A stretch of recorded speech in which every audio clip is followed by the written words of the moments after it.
So I wanted to give you a quick tour of the new advanced calculator, let you look and see what we're doing, and this should actually be coming live end of next week, so it's not far off at all.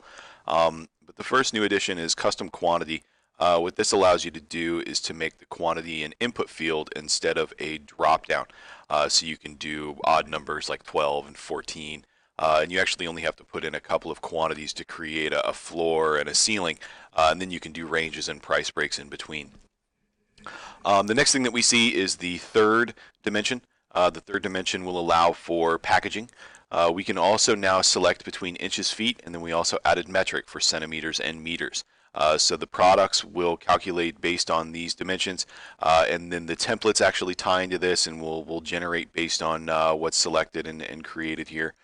So it's very dynamic, and it's not just a moniker. It actually has calculating properties.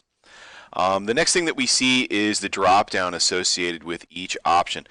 So as instead of before where you were just able to input a price for your quantity, and then for your standard options you could input a percentage which would be of that price that you inputted for quantity, and then for your additional options you could input a cost per thousand.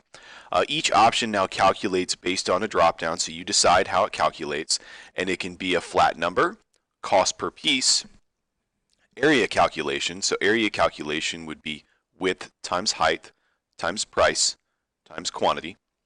Volume calculation, even though packaging doesn't actually calculate based on volume, we were already there and figured why not.